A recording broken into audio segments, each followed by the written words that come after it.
les mendiants aveugles, guéris par Jésus, dont la Bible nous parle dans Marc 10, à partir du verset 46.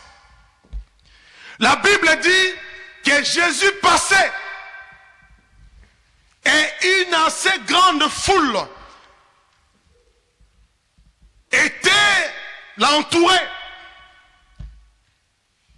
Alors, les Bartimée, les mendiants aveugles, la Bible l'appelle, étaient assis au bord du chemin.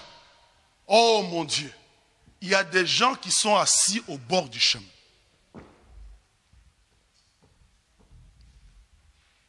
Bartimée passait des jours au bord du chemin pour mendier. Il était aveugle. Il passait des jours au bord du chemin, dans la souffrance, désespéré, tous les jours pour tendre la main, donnez-moi l'argent. Oh Seigneur, quelle souffrance! Quelle souffrance!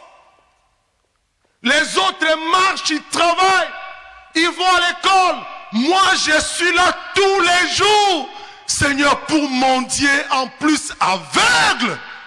Quelle souffrance! Quelle vie, Seigneur! Quel désespoir!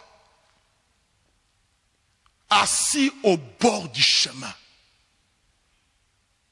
Alors que je vous parle, je vois plusieurs personnes assises au bord du chemin.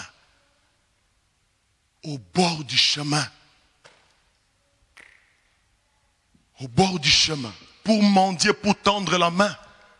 Quelle souffrance!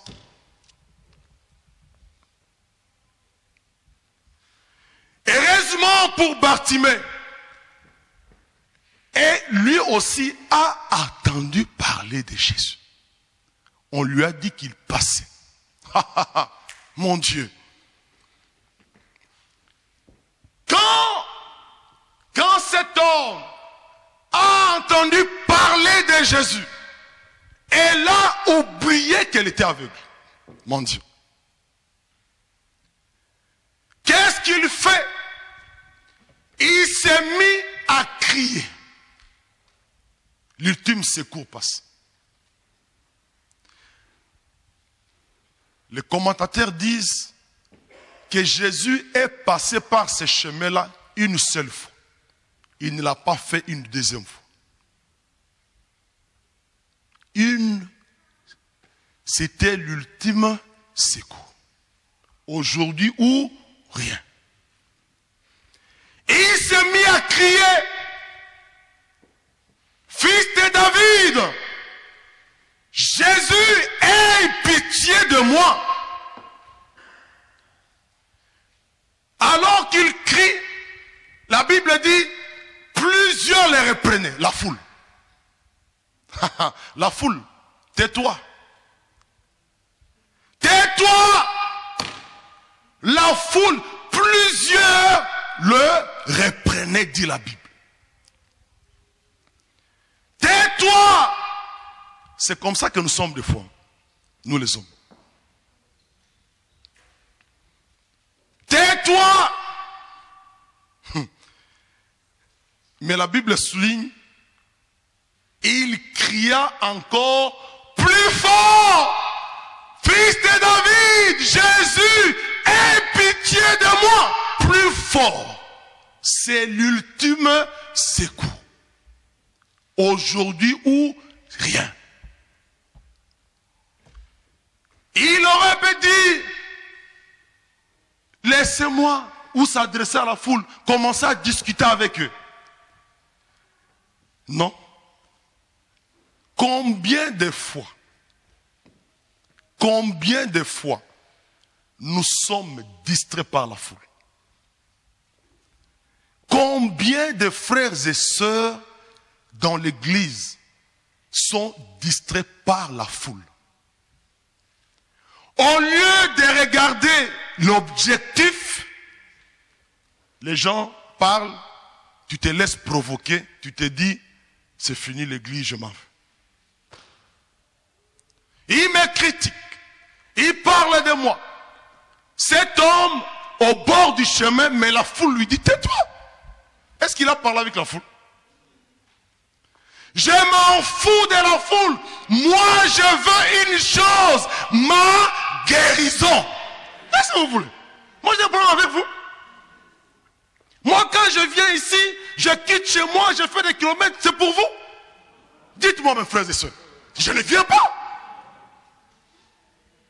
Je fais tous les dimanches, plus ou moins, 200 kilomètres.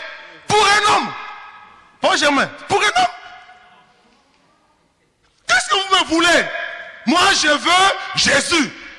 Qu'est-ce que vous me voulez? Moi, c'est Jésus. Alléluia. Ah.